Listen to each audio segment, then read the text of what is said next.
What we do here is go back.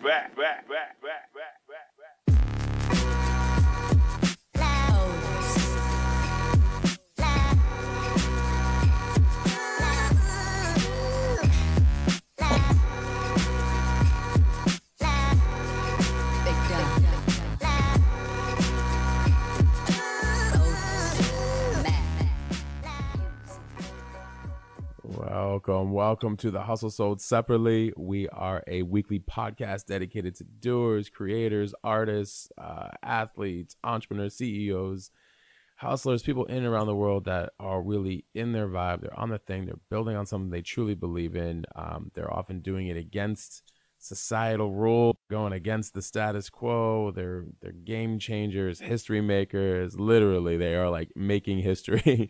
And our guest today actually will be no different. And I always tell you, each week we bring on guests that represent the audience just the same, like all around, an all inclusive audience, right? Because they go through things just the way we do too, right? Like that's how it all works. We're all on our journey, and it's often at times I say this often, you guys know it, it's my mission, and I will continuously ingrain it into all of you, that media often portrays glamorizes and glorifies end success, right? Because you see all these amazing people that are out there really doing some great things, but you don't see what's going on behind the scenes, and you don't see that consistency of showing up every day. You don't see the work, you don't see the fears, you don't see the other things that might be happening.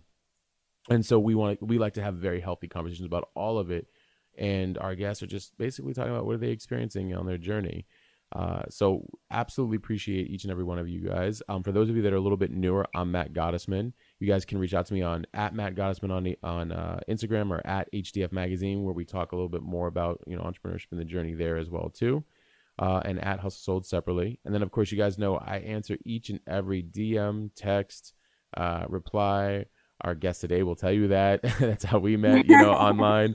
I'm on it. I'm absolutely on it for the last 5-6 years. So I really appreciate each and every one of you guys. And I also appreciate that you guys reach out to our guests. They're here, to be of an inspiration. And you can reach out to them. You can say, hey, thank you for sharing your story, or hey, I'd love to learn more, or whatever it might be, right? And today we have another phenomenal guest, Ruqsana, and she's a professional boxer and WK World Muay Thai champion. That you don't get to that without some serious training. And before I cue up her bio, we're going to be talking about spirituality and training. We're definitely going to be talking about women in sports, female athletes, and all that they endure. These are two very, very important topics for me, and I'll tell you why. From a spirituality and training, because when we can go into our core, and when we have a true relationship with ourselves, our place in this world, a higher consciousness, and tap into the stuff that is way beyond what we actually see here in a physical plane. And most people think that what we are experiencing is like, oh, that's just the way things are. And no, actually it's not. There's a lot more going on. And you guys know I always bring that up, whether in our personal lives or in our business selves, right? Because a better version of us and a greater understanding of our spiritual side allows us to perform at very, very high levels. So of course, training, especially in something like being a professional boxer or Muay Thai, is probably imperative, right? So we're going to talk about that, and then we're also talk about female athletes, a little bit more of what they endure. As many of you guys know, for me, I'm just a very all-inclusive. I was raised with inclusivity. I'm very fortunate. I realize that not everybody was raised that way, but I came from very, very loving parents that were very inclusive of like every race, every gender, everything, about how we all strive to be our best selves and help each other be our best selves. So I'm fortunate that I get to play from a perspective that way. I get that the world doesn't always play from that perspective. So I always welcome an open dialogue about that as well too, and learning about, what somebody like Ruqsana has to go through. So for real quick, I want to run down her bio for everybody listening, just because she's got a phenomenal background. She obtained a BA in architectural technology, and after working in the field for a year, she realized that her passion lay in the sports arena. So see, for all of you guys out there that like, you know, maybe you're going to go be an accountant and all of a sudden you want to be a professional ice skater or whatever, just do it. I mean, it does not matter. And then she had taken up Thai boxing, a form of kickboxing, as many of you might know, at the age of 18, and then training in secret while at university for fear of people disapproving of her participation in such a demanding and male-dominated sports, while also coming from a traditional Muslim Bangladeshi background. She knew she'd have to break down stereotypes and cultural boundaries in order to train and accomplish her goal to become a national champion.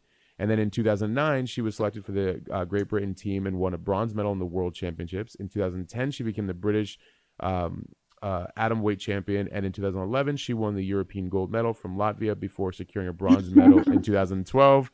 And then in 2016, she made history when she defeated Sweden's Susanna Sommerjavi. I hope I said that right.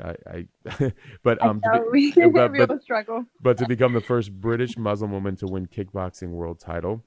And she has now made the transition to professional boxing and was signed by former heavyweight champion David Hayes, Haymaker Promotions, And then outside the ring, Ruqsana supports community groups that enable women from all backgrounds to access mixed martial arts and is currently writing a book about her journey as a female boxer in a male-dominated sport. So, Ruqsana, welcome to the show. Thank you for having me. That was an amazing introduction, by the way. Awesome.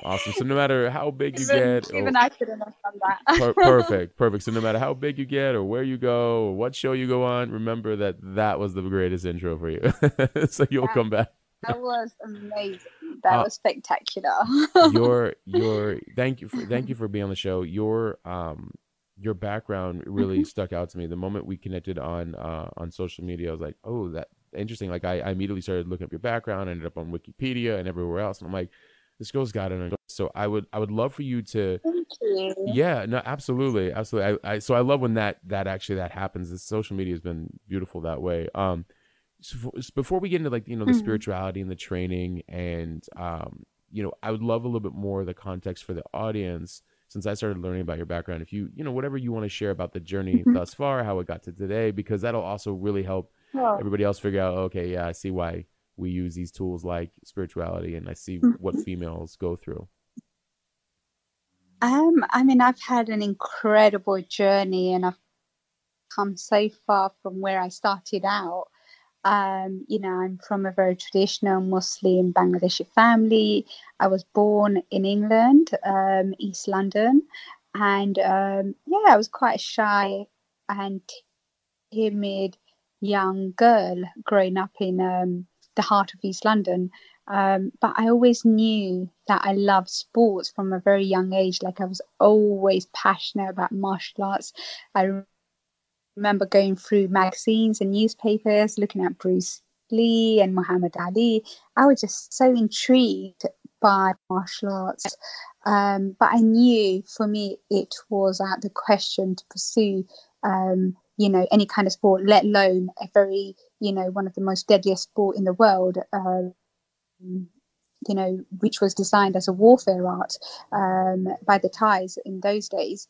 So, I mean, I just kept, you know, being a normal teenager, I guess, through school. Enjoyed playing football. I enjoyed athletics in school. I was always the fastest girl, but I was very aware of my background and the choices that I can make, and I have to be respectful to my upbringing and my family and my heritage and my roots. And also growing up in England, you know, even 15 years ago, this was unheard of for a Western woman to go into any kind of combat sports. It's very unusual. I remember even when I walked into the gym, there was probably like 5 females that I, you know, used to see on a regular basis. So even for them, it was unusual, let alone someone who came from my background, being Muslim, being petite, being a female in a very testosterone-driven sport. So, yeah, I guess as soon as I turned 18, I discovered that there was a kickboxing session at the school, in an after-school club. and I decided to go along. I felt like that was my opportunity. Of course, there was financial barriers. There's so many other barriers that I knew I had to overcome in order for me to pursue a sport such as kickboxing, Thai boxing. But yeah, I plugged up the courage to go along, and I completely fell in love with the sport. It was fast, it was furious, it allowed me to be present. I guess it made me feel alive. It gave me a passion, and I was fortunate to find a passion at such young age, without any guidance, without any family input, or having mentors. So I've been really blessed in that sense. That brings up actually a very good question, which is when you realize something you're very passionate about, but you have nobody to go Mm-hmm. to start, because that a lot of Yeah. people kind of fall onto that, well, I don't know where to go, so they don't take action, but you clearly did. What did you do? Like how, like I think, I mean, I always talk about what I did in certain areas, but I like when more people Mhm. talk about it, because then the audience gets like Sure. everybody can feel like that. We don't always come from where everybody gets what we want to do. In fact, most of the time they don't. That's the point. What did you do? Mhm. How did you kind of start with the movement into into your craft and into learning the sport and go from there? Like, what was some of your first steps? Well, obviously, initially I did the one-off after school class at the gym. Um, Later on, I realized that um, I wanted to do more than this. So I went and joined the gym. I started university at the time. So what I did was I would study really hard during the week. I would wake up extra early to help my mother on a Sunday early morning, do all the house chores. And then I would ask her really politely if I could just go to the gym. And she assumed I was just going for a run or just, jumping on the treadmill or something. But at that point, I was going to the kickboxing gym, which I'd run to. So my whole week will be kind of based around that one session. I would sacrifice everything else, going out with my friends, doing anything else in order to kind of pursue this sport. I mean, once a week was all I could kind of give at the time, because I knew my family, if they had found out, it would, they'd make me choose between the sport and them. I just felt very kind of afraid to tell them, because I knew it was going against, just family values, cultural barriers, religious barriers. I wasn't sure. I was in constant conflict between, the Western culture and the Eastern culture, and my religion and my upbringing. I was battling against all of that for a very long time. I didn't have a set identity, and it took me a long time to accept and be proud of being Muslim and being, female, being British, and just being who I am, embracing all my challenges now, and being the best version of myself. you know it's interesting because most people, I think, in your situation, they feel that, or in a lot of different situations, feel that, what are they going to say? What is the family going to say? What are other people going to say? And and then you also had to deal, Absolutely. right, and so Absolutely, yeah. when did you tell your family? When did you finally tell them? Well, I came out of university. Like you said, I studied architectural technology, and then I started working for a year. And at the end of my degree, I had an arranged marriage, because this was, fairly like a typical kind of lifestyle for an Asian girl. So I accepted that. Um, and during that marriage, I became really unhappy and depressed. I just felt suffocated, and I didn't feel that it was for me. It was a bit of a culture shock. I think, it was impossible to live up to the expectations that, that my ex in laws had of me. whilst working in a very high demanding job. So I had a bit of a breakdown, just mentally, physically, emotionally, spiritually, and I didn't have anyone to turn to. My family from the outside, it looked really pretty. No one could understand what I was going through. And if I felt unhappy and I wanted to speak about this, no one would listen. So I was trying to be strong and just keep myself, ticking over and trying to be the best I could be for everyone, being a good daughter, being a good daughter-in-law, being a good sister, just trying to be everything to everyone. And eventually, I remember one Sunday morning, I woke up and I was helping my mother-in-law in the kitchen and I just fainted. And I think that was the day I remember clearly that I was trying to accept my life as it was. And I remember feeling really unhappy. And I fainted. And it was really strange because I felt like the moment I accepted that, my body rejected it. And God took me straight out of that situation. I was hospitalized for like 2 days. And then my GP, she was Indian, and she grabbed my hand and said to me, "Can you pick yourself back up?" And I had no idea what she meant. So she asked me to return back to my family home to recuperate, which I did. So the moment I came home, my panic attacks got really severe. They put me on antidepressants. I was completely bedbound for approximately 6 months. I was numb. I didn't really know what I was going through at the time. And all I would see is that my family were really upset. They were rallying around me. They were, that's the first time I saw my father cry on a prayer mat. So it was heartbreaking to kind of see that when I started understanding what was, the fact that it didn't just affect me, it affected them. That was quite a lot to take in. But I guess it was a blessing in disguise for me, because this is when as soon as I was able to walk and I was slowly coming back to myself, I returned back to the gym, and this was my opportunity to kind of, bridge the gap and be open and honest with my family. And my father was so afraid that he was going to lose me. I think he accepted the fact that, it's better to have me in a gym, in a safe environment, in a controlled environment, than, to have me depressed and not have me at all. That was when I returned back to the gym when I was around 23. I went for a divorce straight after, as soon as I recovered from this dark stage in my life. It's I have chills because there's a lot in there.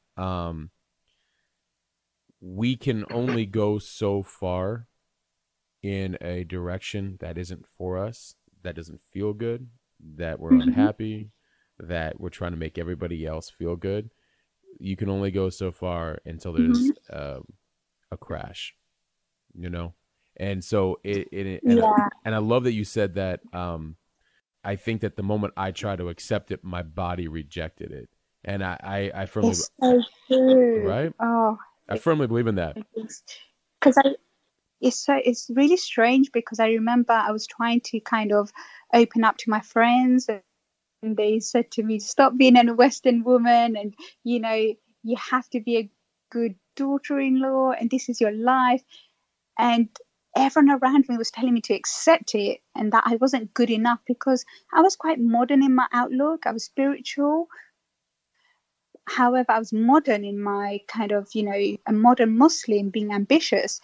And, to my friends, that wasn't good enough. And the moment I did that, it's like my body did not want to know. My mind just kind of crashed. Yeah, well, and I believe it's because it wasn't who I was. It's not who I am. It's true. Yeah. Yeah, and it's hard. Like, look, I mean, ultimately, because it's going to challenge the people you're around, the circles you're around, the Mm. environments you've created or have accepted up until that point. And, Mm. you know, it's a scary feeling, I think, for a lot of people, knowing like, if I'm going to live my truth, that means all of this is going to go away. Now, after the fact, people always go, oh, well, like, you know, yeah, that's great. You know, they weren't uplifting you. Yeah, but most people don't realize, like, when it's actually happening and that's all you know and that's all you have, it can be a feeling of loneliness of like, oh, wow, like I'm about to be really alone because there's going to be nobody around that's going to accept this new me. But I think it's cool that your parents, your dad adjusted. He's, you know, he made that, that fatherly and like a true father and a true, you know, and like a man, like said, like, hey, I'd rather have her in my life, right? I was, you know, it still surprises me till this day, because given how he was brought up, that was a very unusual move for a, you know, Bangladeshi Asian father. So I'm so grateful to him for accepting my choices in life. Even now, I know the world has come a long way, especially with women in sport. But for him, it was extra hard to accept what I was doing. And he did. He made that transition with me. And I'm so grateful for having parents who are open-minded, you know, because that's not their roots, that's not their upbringing, and this is, they've, you know, grown up believing that this is not acceptable. So they made a huge choice to accept me doing a sport that is, you know, very brutal. And you also and to go through a divorce on top of that, right? You know, they could have disowned me, but they didn't. They were so supportive. I have to say, like the family really pulled together for me. You know, I knew that this isn't what they wanted for me, in particular the divorce. But thankfully, my ex-husband filed for the divorce, so I didn't have to go through lengths to explain why I wanted this, because my parents didn't see that in my future, nor did I. However, it was, you know, something that it's strange, because I feel like this was the making of me. It was a pivotal part of my life where I went through such a dark and lonely period where it broke me down to my core. And then I built myself back up, and sport gave me that lifeline, you know. That was the only place I felt familiar with, and felt that I could cope with whatever comes in my direction. So that pretty much saved my life. Isn't it funny that the thing you feared the most, your truth, actually is what saved you? I was Absolutely. right. Absolutely. I always find that very interesting. We fear telling the truth, but it's true. It really does set you free. Like it opens everything up. Now, not everybody likes it, of course, but it's definitely a much better route. But I do believe that I handled it correctly, in terms of my family. I think if the timing was any earlier, it could have been the end of my sporting career. I think how I played it with my family in terms of, you know, showing that my values remain strong. My upbringing is very, you know, my roots. I still have my roots. I still believe in the values that I've been brought up with. All of that I implemented, and I executed all of that throughout my journey, even when I was doing the sport in secret. So they realized that sport hasn't changed me. In fact, it made me a better person. It allowed me to learn so many life skills in a very short amount of time. You know, I took responsibility for my action. I believed in, you know, having, you know, striving to better my life and constantly jumping. I just realized, you know, like the obstacles are not set in stone. They're there to overcome. And I think my family appreciated that about me, the fact that I could just come into my own, and they respected me for that. So my father, I think, took a step back. They never approved of it. Like, I remember I would go to the gym. They never said yes. They never said no. All I would do was, you know, allow them to know where I am, and they wouldn't comment. So I was a silent consent. You know, I hadn't actually thought of before, but you made a very valid point, which was, yes, you went in a different direction than architectural technology or a traditional route, but you still carried all of your morals, your values, your integrity, your commitment, your consistency, all the things that your family still raised you, they felt that they hopefully raised you well with.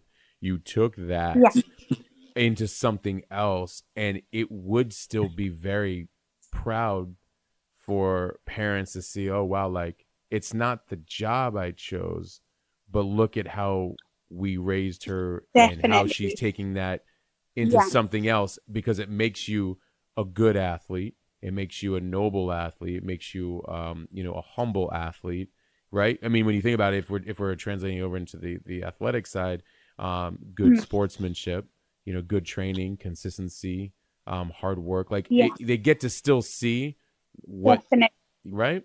Yeah, And so, absolutely. Like I think they understood how much dedication I had, and it wasn't really their place then kind of stop my dreams, because they saw that I would absolutely sacrifice going out with my friends, doing anything just to be, I would do whatever my mama asked me to do so I can go to the gym.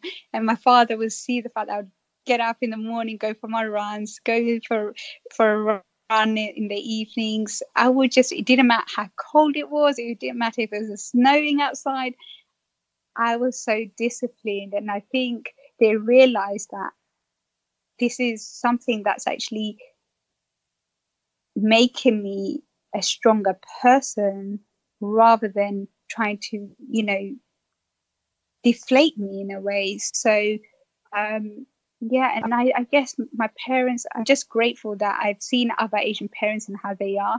For them, they don't have that open mindedness, and my father did. So it was such a blessing for me, and I'm so grateful for that. hmm. and did that translate a lot? I want to talk a little bit about the spirituality side of you in the training, because Mhm. you mentioned, yeah, the discipline. Discipline and consistency is probably where a majority of the population get a little tripped up at times. It Yeah. takes some Mm. serious changing inside and mindset and whatnot. And it also I believe Mhm. it also takes a level of spirituality, of, doing what's right by your core, and you know, Yeah. so I would love for you to expand on kind of how did you use spirituality in your training and in this, journey, now that you're you're this you're known as a professional athlete, your family knows it, you're working on it now, this new stage, how do you Yeah. use spirituality? I'll be honest. I mean, I was always spiritual, but I didn't realize how spiritual I was. Right. My strength always came from putting my trust in God, knowing that there's a higher power, whether you call it creator, Mhm. universe, or God. I always knew that I'm never alone in the ring, and I needed to put my trust in my creator. Mm. Because this is a sport that you can die in the ring, Mm. and it wasn't, something that I saw as something that may not happen to me, because even in training, you come to very close blows and you go through concussions and so many kind of, it's a painful and a punishment in the ring. So you have to be so spiritual. You have to rely on something greater than yourself. And for me, my motivation always came from being able to inspire people. The more authentic I was and living my truth and how I show up in the world will inspire others to be able to pursue a passion, or, whatever that may be, whether it's business, politics, music, or, sport. It doesn't really matter what you do as long as you're passionate about, because life gets easier as soon as you're on that journey. And again, it was the same, because that sense of accomplishment that I felt when I was in the ring, whether I won or lost, is something that it taught me so much about myself. It allowed me to rebuild myself, regroup, and rise from those challenges and obstacles that I faced, whether it's in the ring or outside the ring. And believe me, there's just as many obstacles outside the ring than there are inside the ring, especially being a female in a male-dominated sport. To be able to get the respect of your peers and your coaches and your training partners, it's a lonely road. And it's that mental attitude and spirituality that's the driving force of what a champion is made of, in my opinion. Because I believe we're spiritual being. Before we came to the world, we were in spirit form, and then when we leave again, there's going to be another dimension. That's what I believe. But no one can question your spirit when you're in that ring and you're taking punishment, or you're, being at your best form. Everyone trains hard. Everyone's conditioned. Everyone has mental strength, but it's your spirit. They don't know how strong that is. And there's a famous quote that I very much love, where Muhammad Ali says, your skill, your will has to overpower the skill. And that's what it comes down to, I believe, because you see so many talented, athletes out there. But the question is, can they rise from pretty much, being dead mentally and being broken down in that ring? Because that's what it takes. It's so well put. By the way, I have a video up with the fight that you had with Ruqsana, and man, you kicked some serious ass. you really, I mean, sorry, I don't. I was struck down with a knee that day, and I had to do my medical ringside because I was so unwell. I woke up in cold sweats that day, and my coach was, "I can't put you in the ring like this, Roxy," and then he thought, well, what we can do is get to the stadium and let the medics pull you out, because I sold tickets. I was the headliner of the show. Mm-hmm. Got there. Luckily, I rested and they passed me. And I thought, in my head, I just thought, okay, I've got 2 minutes.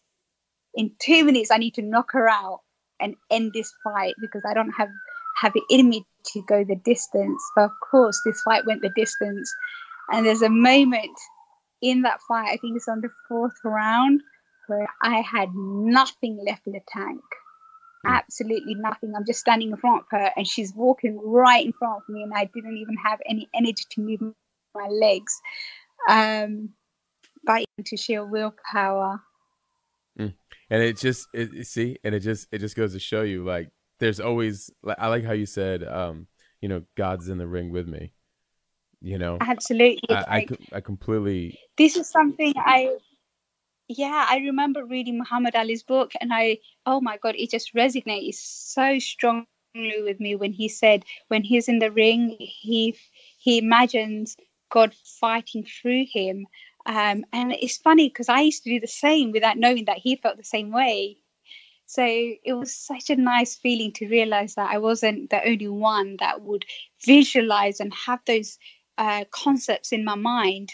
But yeah, I mean, I just, the more I'm learning about spirituality, I'm realizing that we're all connected, and it's all in the power of your mind and your belief. You can absolutely do the impossible, because the impossible is always done until it's done. Everyone believes it's impossible. Of course. So,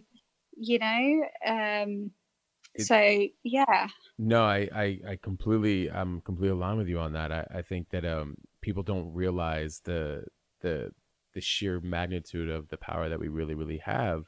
And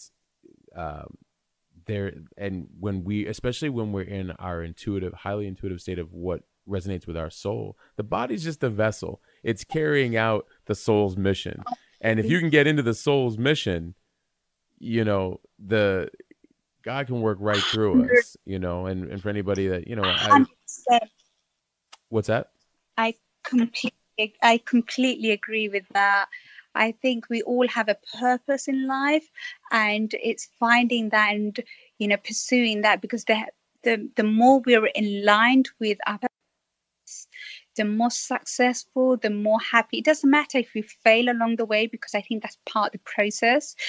But the happier and more successful and authentic we're going to be in reaching our goal.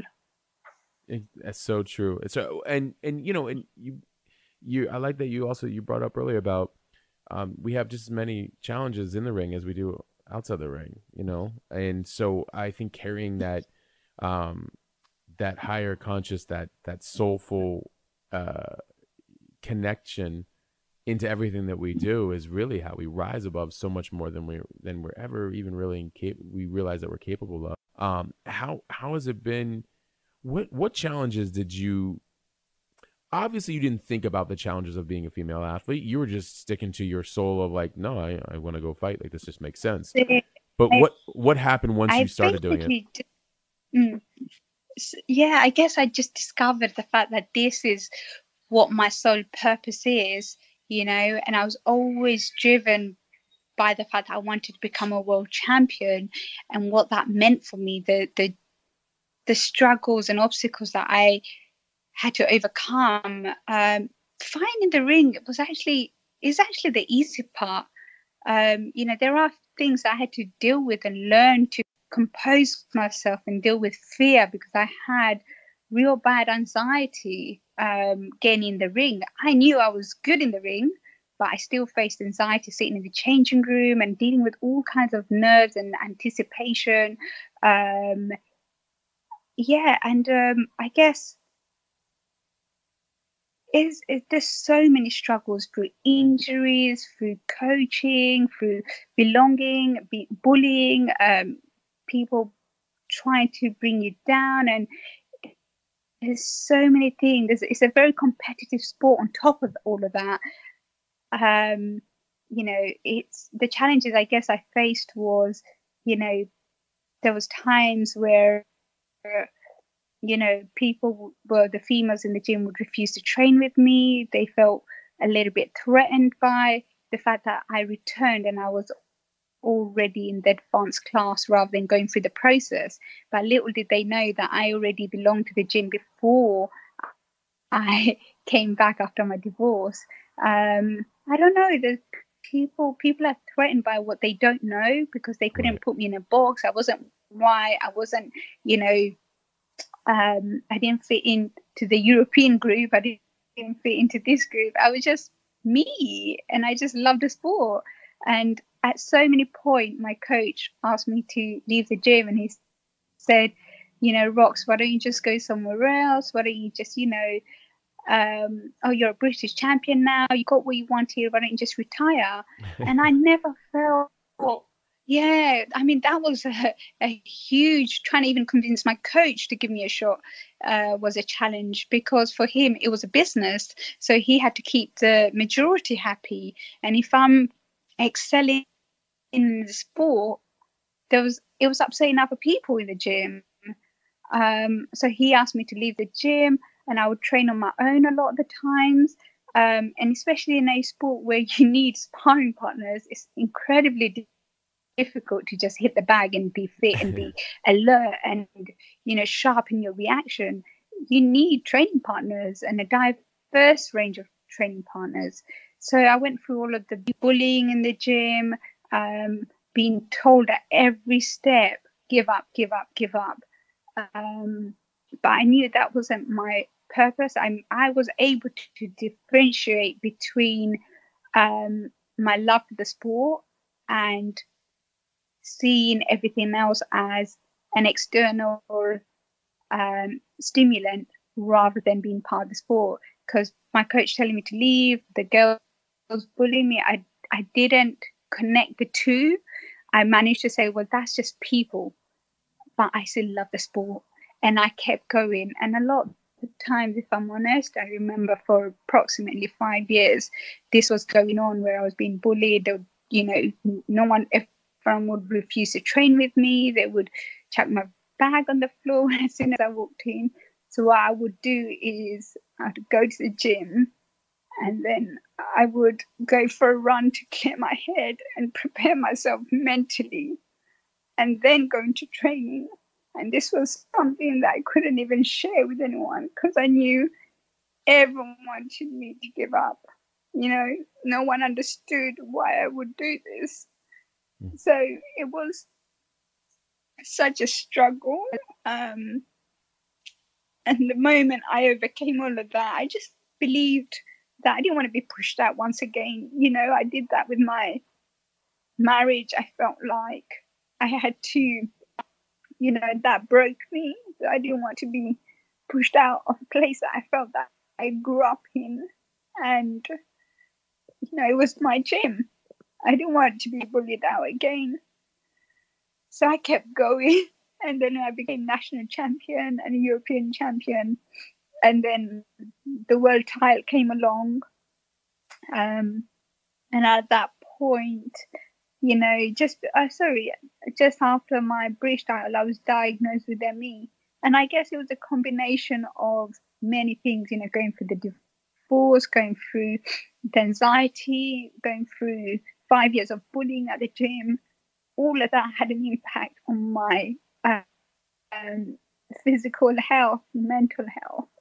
And I think that's why I suffered from the ME that I had. And I was in denial for the first couple of years because I felt that I'm a fighter, I can get through anything and I need to train hard. And eventually I was diagnosed by a specialist, and I started listening to their advice and it started paying dividends. So even though my doctors would tell me to give up and stop training, they said anything that is strenuous you're not allowed to do. I believe there was a way around it. So the way I would train was short and sharp session. I couldn't train even 70%.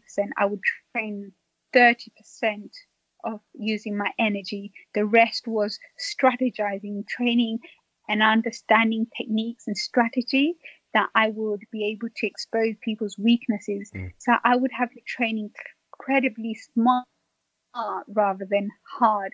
It wasn't a fitness session for me at all. It was understanding and not even being able to implement what I understood because I'd hold back until the fight night. And that took a lot of patience and not being able to test myself. That was pretty hard too. So yeah, I guess these were just some of the obstacles that I faced. It's just to be inside the ring. Yeah. Well, it's interesting how we look at challenges as challenges, and sometimes we forget that it's our training.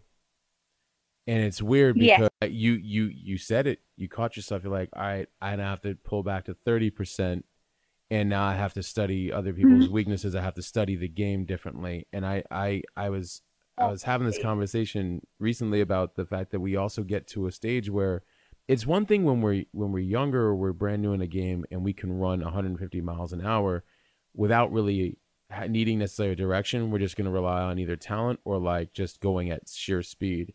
And then I got to a place in my life where I realized like that no longer works, and you have to switch up your approach to the game. I can't run with 25-year-olds. I can't run with that kind of like, nor do I want to, but I can't run with that level of intensity in terms of just sheer running.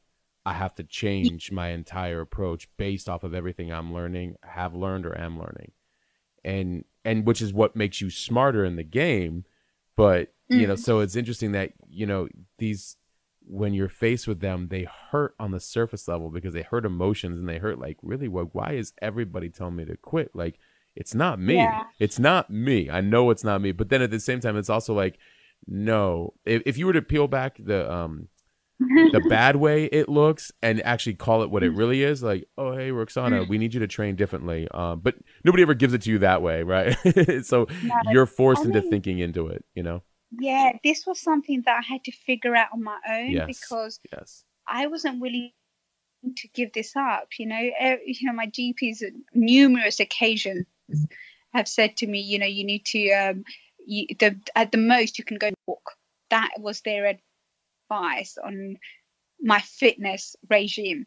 But I didn't really take their advice on board. I just believed that I could find a way and I could rely on my intelligence and my experience, because that's the other thing. Because when people are young, they have abundance of energy and enthusiasm, but what they lack is experience. So you can actually, I use that to my advantage. Then I wouldn't go in rushing. I would just be patient, and I would just kind of find, like, just be really precise with my movement and accuracy when I'm punching. Learned how to conserve energy, and that was a major part of my training. In fact, I would look at ways where I could have respite without my opponent knowing that I needed a breather, to be fair. So yeah, it was just being creative, and I think that's what life is about. Most people are followers. They think, oh, we have to do 50 press-ups, 100 sit-ups, and 100 this. That's not what it's about. It's about conditioning your mind just as much as your body will go wherever you take it. You'll always have that second wind in the ring. It's what your mind controls your body, and it's what you tell yourself in the ring. And that takes practice too, because there's been times in the ring where I'm thinking, I'm analyzing the fight too much, and I thought, shit, I've lost time. Sorry, I saw, but I've lost time analyzing. And you don't have room to analyze. You just have to adapt and adjust and go with the flow. You need to be in your flow. Once you find your flow, you're unbeatable. So true. and you have to, and I also believe that you have to work on in that flow. That has to become such a because it's true. You work so hard to find your flow, and what got you there was a series of really great things. And when you're in that flow, the outside world, other factors can try to come in, and whether they're distractors or shiny objects or shiny opportunities, but if they're not in alignment with the flow, they can easily throw you off. So that extra hard, that the work of staying in flow, of like, no, I'm just going to keep doing this and expand from this. It's definitely the focus and concentration. The more you focus on it's just keeping your eyes on the prize. Every step is leading you to that, and not getting distracted by anything else surrounding you. You shouldn't, like, when I'm in the ring, I don't even know what else is going on. My concentration is only in my opponent's eyes, and I see fear in their eyes. I see power in their eyes. I see strength. I see, so many other feelings that I can sense, and it's tapping into that and being able to distract and, intimidate and take her will away. That is the game. Yeah.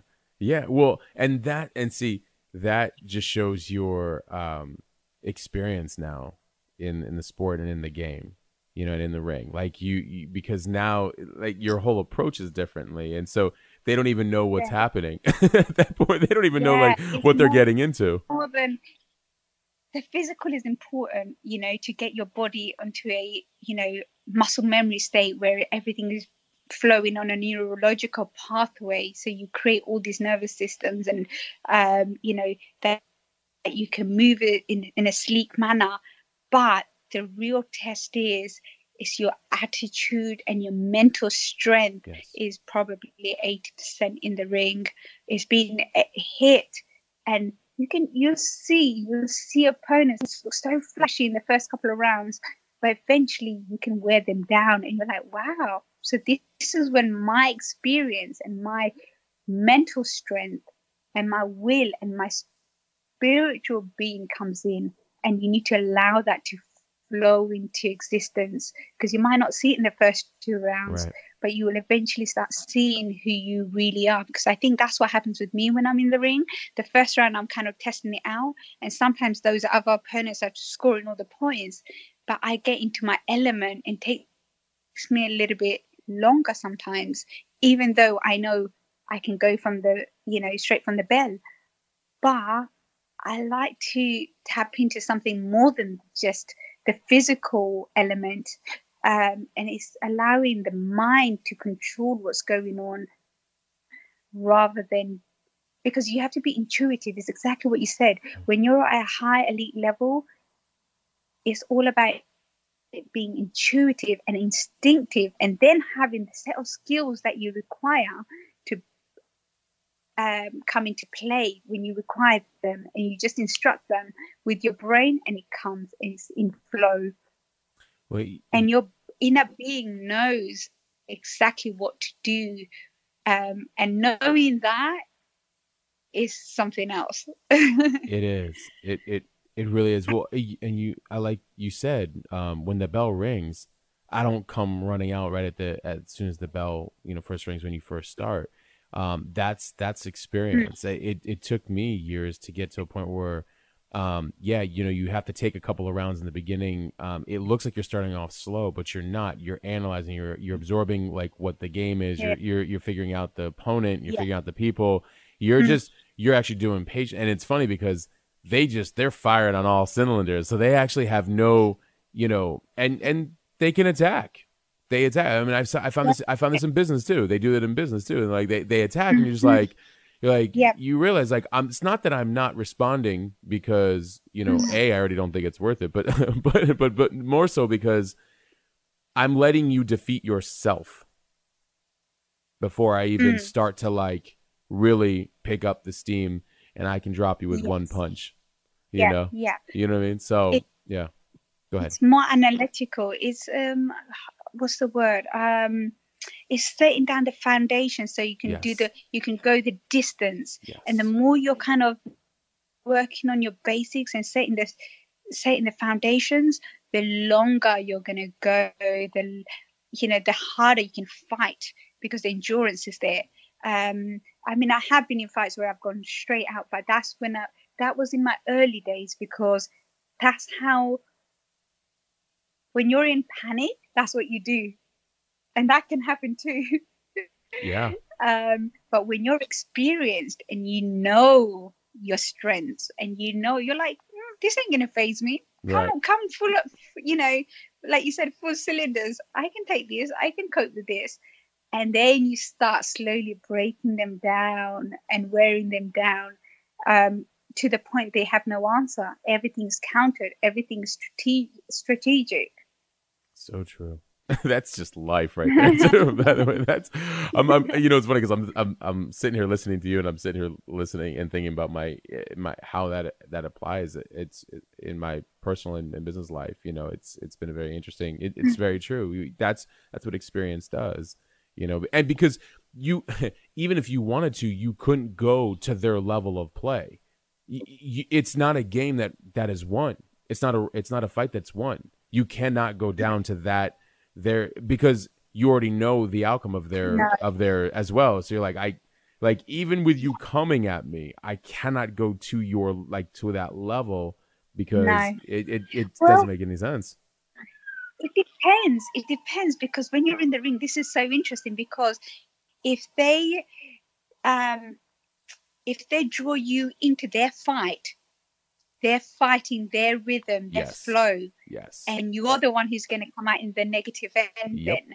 But if you can tap into your flow and your rhythm, then they're the one who's going to be suffering. And it doesn't matter what the pace is, pace of the fight, or, whatever sport you do.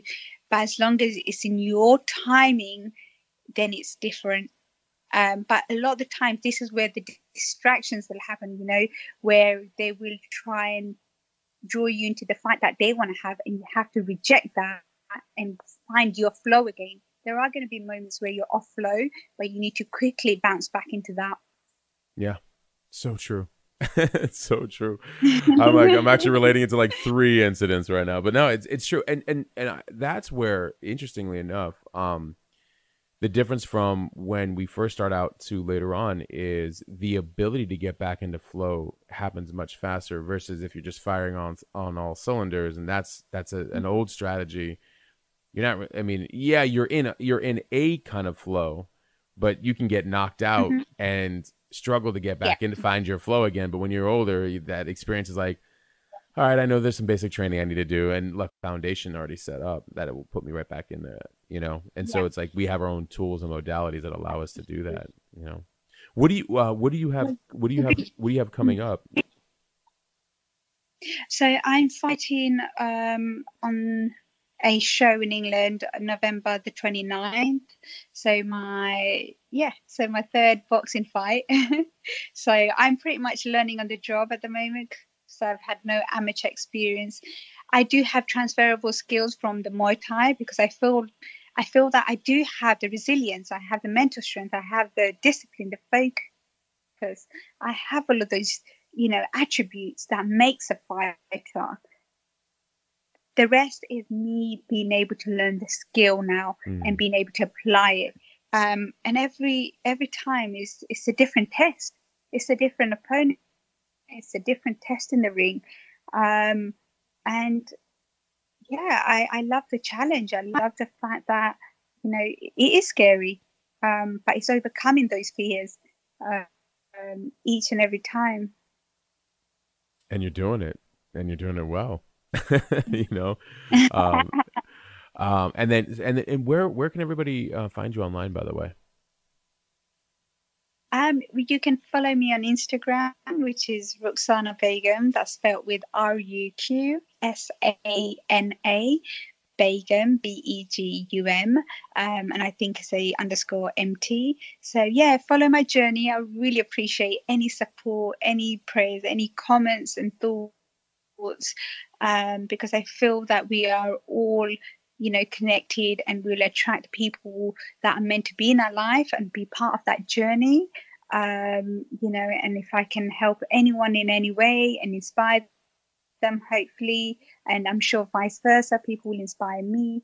The smallest things can kind of make the biggest difference. I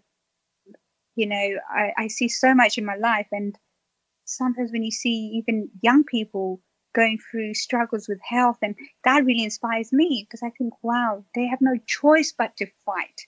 I'm choosing to fight, and so, but this young child has no choice but to fight. Life will present you with these kind of challenges, and you still have to be optimistic and find the good in it. And that's a daily struggle. That's so well put, and it's true, and and by the way, you're welcome back on the show anytime. I always welcome. Yeah, I always tell our guests that it's a journey driven podcast, right? So like your journey is far from done.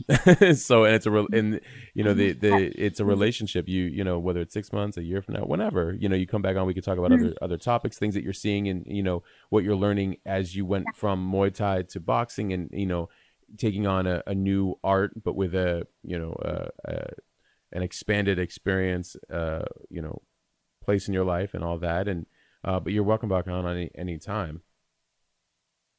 Thank you. Thank you so much. Absolutely. And I love the message that you're, that you bring to this world. And I love the fact that like you instinctively, you work from your core, from what you know to be your truth, regardless of what anybody else try to tell you. That level of conviction is so important as a leader in this world, to say like, no, I'm doing it because I know it's the right thing, regardless of what anybody else is saying. And I want anybody else watching that to feel that, to know that that's the way to be, versus what, everybody else who's maybe not dealing with their own personal fears internally that are projecting on other people, such as you, me, anybody. Right. So I think you're oh, go ahead. Definitely. I mean, I believe that we all know what we're meant to do. It's just finding out, centering yourself and really kind of asking yourself the questions. And I think for a long time, I didn't have self-belief. I knew I was good at the sport, and I wanted reassurance from my coach. I wanted reassurance from my training partners, especially when I was in my early 20s. I was always seeking that approval, and I realized I wasn't getting it from anywhere. And then I became my own best friend. And the more I learn now, I've learned that you have to value yourself. You have to give yourself a pat on the back, and you have to give yourself a break as well, because you have to look after yourself. People will, there are really amazing people out there, but you will attract what you put out. And when you start believing in yourself, you'll see a shift in the world as well. Like I remember when I started you know, I went to America to do my camp in Las Vegas. I started seeing a different side of my coach. All of a sudden, he was so enthusiastic to train me. And I realized what it was is because I knew I belonged there. You know, I had no hesitation training with some of the best boxers in the world, sitting there. And I was like, no, I belong here and you're going to train me. And he absolutely did. And he looked at me because, Rox, I love this. You're so resilient. And at that point, I just came back from a loss. And I had no doubts. I just said, no, this is about our learning. This is about our life. This loss was not a loss for me. I felt as though it was there to teach me something. And I knew that, you know, there was going to be moments where you're going to go through losses. And then eventually the penny will drop and you will get it. And you have to have the patience to get to that point. Most people tend to give up on that last hurdle, just about when they're right at the top of the mountain and they give up. But you need to the sweet spot. You need to find the sweet spot. So true.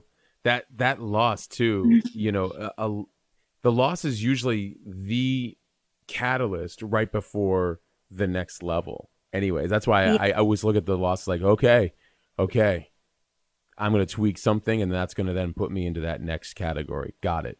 You know, definitely. And it did, and it has for you. Ruqsana, thank you so much for your time. You've been an absolute amazing guest, and thank you for sharing, you know, the vulnerable side of your story too. I really, really appreciate it. I know everybody that listens does, and they'll be sure to. I'll make sure that they when you go to let people know that the episode's out, I'll make sure that they go find you on Insta when you post it up. they will. I'll be sure to let them know. Thank you so much. Absolutely. That would be awesome. Hang back. I really appreciate you having me on the show. Absolutely. Very, very well worth it. You're an incredible human being doing really great things, and I'm honored to have you on the show. Hang back for 1 second, and then we'll connect. I'm going to just end with the credits, but thank you again for being on the show. Truly appreciate it. Thank you. And for everybody listening, Ruqsana Begum, please go check her out on Instagram at Ruqsana, RUQSANA, B as in boy, EGUM_MT, like from Muay Thai. Go check her out on Insta. go check her out on Insta, and you know, and then be sure, you know, that when you check out this episode, please feel free to reach out to her. Go check out her website. She's all over the internet. She's done incredible work. And for everybody listening, I hope you guys get this idea of the spiritual self allows you to tap into the parts of you that already know what you need to know and what's right for you, when everybody else is telling you what's right for you. You know what's right for you. So you have to have that, I say you have to have that connection with yourself internally, which allows you to navigate, because you can't rely on the rest of the world to give you that same direction the way your soul can. So, and I think Ruqsana was a perfect example of that. Thank you guys for tuning in. Always absolutely appreciate all of the love that you guys have been giving. The growth has been incredible. I can't believe how fast we're actually growing, but I'll take it. I really appreciate all of you. And, you know, for Ruqsana and for myself and for Hustled Separately, we're out.